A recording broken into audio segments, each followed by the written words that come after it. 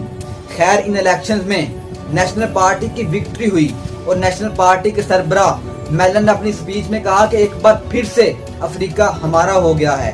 National party کی حکومت تقریباً 46 برس یعنی 1994 تک افریقہ میں رہی اور یہی وہ دور تھا جس میں نیلسن منڈیلا نے جدوجہد کی. نیشنل پارٹی نے حکومت سنبھالتے ہی سفید فام اور سیاہ فام کی شادی کے اوپر پابندی لگا دی تھی اور ان کا سب سے سخت قانون کہ اگر وائٹ لوگ بلیک لوگوں کی زمین کے اوپر قبضہ کرنا چاہیں تو وہ اس ایریے کو وائٹ ڈکلیئر کر کے قبضہ کر سکتے ہیں.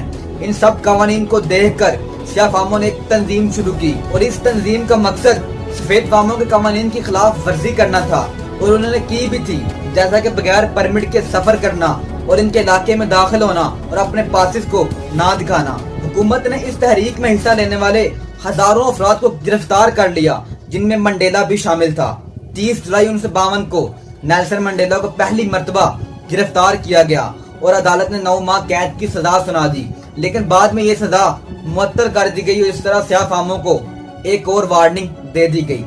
جب حکومت اس تحریک سے مزید تنگ آ گئی تو اس نے منڈیلا سمیت 150 افراد کے اوپر غداری کا مقدمہ بنوا دیا اور نیلسن منڈیلا اور اس کے ساتھیوں کو 5 دسمبر 1956 کو گرفتار کر لیا گیا.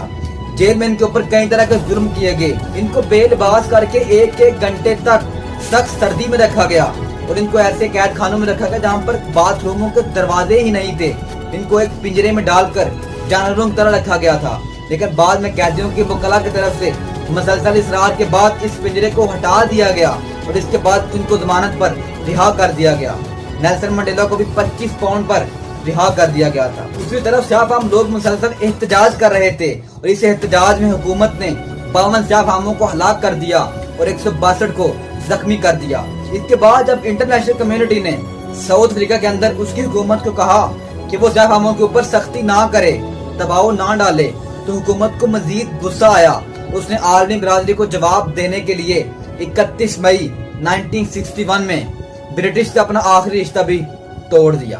اس کے بعد افریقہ کے اندر صدارتی نظام نافذ ہو گیا تھا اور اس کے ساتھ ساتھ منڈیلا اور اس کے ساتھیوں کا ٹرائل 5 سال تک یعنی 1961 تک وقفے سے چلتا رہا. لیکن اس کے بعد عدالت نے ایک حیرت انگیز فیصلہ کیا اور منڈیلا کو اور اس کے ساتھیوں کو رہا کر دیا. یہ وہ جج تھے جنہوں نے حکومت کے دباؤ کے باوجود بھی انصاف اور قانون کی بالادستی کو قائم رکھا. منڈیلا رہا تو ہو چکا تھا لیکن اب وہ یہ بھی جان چکا تھا کہ اب مداروں سے کام نہیں چلے گا, اب حکومت کے خلاف ہتھیار اٹھانا پڑیں گے. اس کے بعد اس نے اپنے بیوی بچوں کو خدا حافظ کہا اور انڈر گراؤنڈ ہو کر حکومت کے خلاف متحرک ہو گیا. کئی ماہ تک پولیس اس کو تلاش کرتی رہی لیکن یہ کسی کے ہاتھ میں نہیں آیا. البتہ وہ اپنی پارٹی کی خفیہ میٹنگز میں شامل ہوتا رہا. ایک ایسی ہی خفیہ میٹنگ میں اس نے اپنی پارٹی کو قائل کر لیا کہ اب حکومت کے خلاف سیاسی کے ساتھ ساتھ فوجی محنت بھی کرنا پڑے گی. اس لیے اپنی پارٹی کی ہدایت کے اوپر اس نے ایک تنظیم اموکھونٹو ویسازوے کی بنیاد رکھ دی جس کا امریکی زبان میں مطلب ہے قوم کا نیزہ اور اس کی شارٹ فارم تھی MK. منڈیلا نے فیصلہ کیا کہ MK صرف اور صرف فوجی اڈوں, بجلی گھروں اور ٹیلی فون لائنز کو ہی نشانہ بنائے گی تاکہ عوام کا جانی نقصان بہت کم سے کم ہو. اس کے بعد 16 دسمبر 1961 کی صبح افریقہ کے 3 بڑے شہروں ڈربن, پورٹ الزبتھ اور جونسبرگ میں دھماکے ہوئے. ان دھماکوں کا نشانہ صرف اور صرف بجلی گھر اور سرکاری دفاتر ہی تھے. ان دھماکوں کے بعد افریقہ کی حکومت نے نیلسن منڈیلا کی تلاش اور بھی تیز کر دی تھی, لیکن نیلسن منڈیلا ایک جعلی پاسپورٹ کے ذریعے ملک چھوڑ کر جا چکا تھا تاکہ وہ اپنی پارٹی کے لیے فائنینشیل اور پولیٹیکل سپورٹ حاصل کر سکے. اس جعلی پاسپورٹ کے ذریعے وہ ایتھوپیا اور مصر سمیت کئی دوسرے ممالک میں گیا. کہیں سے اس کو مدد ملی اور کہیں سے نہ ملی. لیکن منڈیلا کی وطن واپسی سے پہلے ہی افریقہ کی پولیس نے اس کی گرفتاری کے لیے ایک جال بچھا رکھا تھا. جب منڈیلا وطن واپس آیا اس کو فوراً سے پہلے گرفتار کر لیا گیا. گرفتاری کے وقت جب یہ ایک کار میں سفر کر رہا تھا اس کے پاس ایک پستول اور ایک نوٹ بک تھی جس میں اس کے ساتھیوں کے نام لکھے ہوئے تھے. منڈیلا نے یہ دونوں چیزیں کار کے خفیہ خانے میں چھپا دی تھی, کبھی پولیس کو نہ مل سکی. گرفتاری کے بعد منڈیلا کے اوپر 2 مقدمات چلائے گئے. ایک مقدمہ لوگوں کو ہڑتال کے لیے اکسانے اور بغیر پاسپورٹ ملک چھوڑنے کا تھا اور دوسرا مقدمہ دھماکے کرانے کا تھا. جانسبرگ سے تقریباً 60 کلومیٹر دور ایک قید خانہ ہے جس کے ہاسپٹل میں تقریباً 3 ماہ تک منڈیلا کو رکھا گیا، لیکن اس دوران منڈیلا اپنے بھاگنے کے منصوبے بناتا رہا، لیکن یہ منصوبے صرف اور صرف باتوں تک ہی رہے۔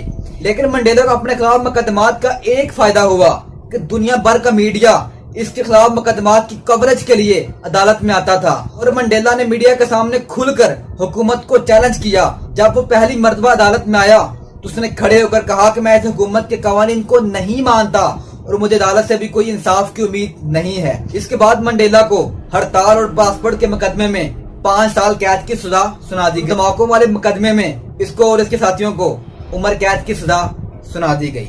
اس کے بعد منڈیلا اور اس کے ساتھیوں کو رابن آئی لینڈ کے قید خانے میں قید کر دیا گیا، جہاں وہ تقریباً 18 برس تک قید رہا۔ یہاں پر منڈیلا کے اوپر طرح طرح کے ظلم کیے گئے۔ منڈیلا کو صرف اور صرف اپنی بیوی سے ملنے کی پرمیشن تھی، صرف اور صرف بیوی سے، نہ کہ بچوں سے۔ ظلم کی انتہا تو یہ تھی کہ منڈیلا کو اپنی ماں اور بیٹے کے جنازے میں بھی شرکت کی پرمیشن نہ دی گئی۔ منڈیلا کو پتھر توڑنے پر مجبور کیا گیا تھا۔ اس کے بعد منڈیلا اور اس کے ساتھیوں کو ایک دانتوں کے ڈاکٹر کے پاس لایا گیا اور ان کو ایک تاریک کمرے میں چھوڑ دیا گیا۔ ان کی ہتھ کڑیاں کھول دی گئیں اور کمرے کی کھڑکی بھی کھلی ہوئی تھی، یعنی میدان بالکل صاف تھا۔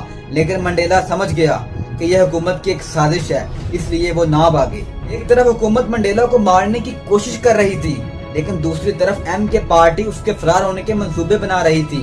لیکن اس کے بعد 1982 میں تقریباً 18 برس رابن آئی لینڈ کے جیل میں گزارنے کے بعد منڈیلا کو کیپ ٹاؤن کے جیل میں منتقل کر دیا گیا۔ پھر اس کے بعد 1988 میں حکومت نے منڈیلا کو ورسٹر پریزن میں منتقل کر دیا، اور جہاں پر اسے کھانے میں دال کی جگہ گوشت اور میڈیکل کی بہترین فیسلٹیز ملنا شروع ہو گئی تھی۔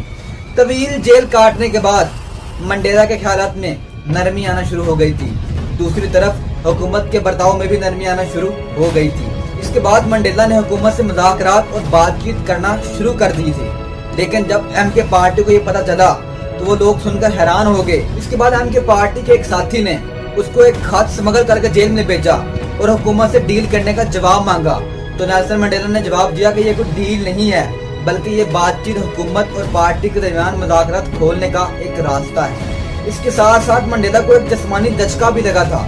منڈیلا کو ایسی جیلوں میں رکھا گیا جہاں پر بہت نمی تھی، اس طرح اس کے پھیپھڑوں میں پانی بھر گیا تھا، اس کو ٹی بی ہو گئی تھی، لیکن حکومت نے اس کے پھیپھڑوں کا آپریشن کروایا اور اس کے پھیپھڑوں سے تقریباً 2 لیٹر پانی کو نکالا۔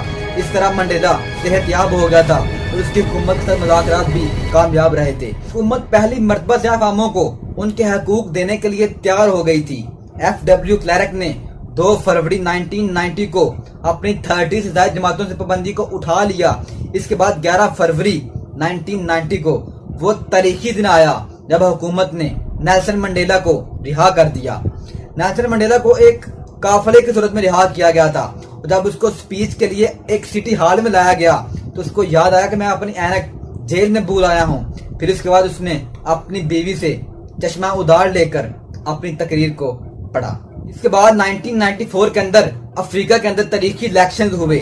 400 پارلیمنٹ کی نشستوں سے 282 نشستیں افریقی نیشنل کانگریس نے جیت لیں، اور اس کے مقابلے میں نیشنل پارٹی نے صرف اور صرف 82 نشستیں جیتی۔ پھر اس کے بعد تاریخ نے یہ بھی دیکھا کہ وہ جماعتیں جو آپس میں 40 سال تک لڑتی رہیں، پھر ان دونوں جماعتوں نے مل کر حکومت بنائی تھی، یعنی کہ ایم کے نے اور نیشنل پارٹی نے۔ اس کے بعد نیلسن منڈیلا افریقہ کے اندر پہلا سیاہ فام صدر بنا اور کلیرک نائب صدر بن گیا۔ 10 مئی 1994 کو نیلسن منڈیلا نے اپنی صدارت کا حلف اٹھا لیا۔ یہ وہی شخص تھا جس کے باپ سے گوروں نے اس کی جاگیر کو چھین لیا تھا۔ آج اسی شخص نے گوروں کو ان کی حکومت سے محروم کر دیا تھا، لیکن نیلسن منڈیلا نے اعلیٰ ظرفی سے کام لیتے ہوئے کہا کہ میں ایک ایسی دنیا تعمیر کروں گا جہاں پر ہر طبقہ ہی ترقی کر سکے گا۔ اس کے بعد 1999 میں منڈیلا کا صدارتی دور ختم ہو گیا اور 29 مارچ 1999 کو اس نے پارلیمنٹ سے اپنا آخری خطاب کیا۔ اس نے یہ کہا کہ مجھے امید ہے کہ ترقی کا یہ سفر جاری رہے گا اور ہر طبقے کو ترقی کا موقع ملے گا۔ نیلسن منڈیلا اپنی لائف کے اندر 2 بار پاکستان بھی آ چکا ہے اور اسے پاکستان کے سب سے بڑے انعام نشان پاکستان سے بھی نوازا گیا۔ کہا جاتا ہے کہ نیلسن منڈیلا قائد اعظم کا بڑا فین تھا۔ 1995 میں اس نے قائد اعظم کے بارے میں لکھا کہ قائد اعظم کی زندگی ان لوگوں کے لیے مشعل راہ ہے جو کسی مخصوص طبقے کی بالادستی کے خلاف لڑ رہے ہیں۔ 1996 کے اندر اس کی بیوی نے اس کو چھوڑ دیا کیونکہ اسے ایک وکیل سے عشق ہو گیا تھا۔ اس کے بعد 1999 کے اندر منڈیلا نے اپنی سیاست کو الوداع کہہ دیا۔ اتنی محنت کرنے کے بعد نیلسن منڈیلا کی صحت دن بدن کمزور ہو رہی تھی، اور وہ بیماری جو اس کو جیل میں لگی تھی یعنی کہ پھیپھڑوں کی بیماری، اس بیماری نے نیلسن منڈیلا کی صحت کو دن بدن کمزور کر دیا تھا، اور 2013 کے اندر نیلسن کی طبیعت مزید خراب ہو گئی اور لوگوں نے اس کے لیے دعائیں کرنا شروع کر دی۔ لیکن 5 دسمبر 2013 کو نیلسن منڈیلا یہ دنیا چھوڑ کر چلا گیا اور اس کی تدفین اس کے آبائی گاؤں میں کر دی گئی۔ کیا آپ نے اپنی لائف کے اندر کوئی ایسا کام کیا ہے کہ لوگ آپ کے لیے دعائیں کریں؟ اگر نہیں کیا تو ضرور کیجیے۔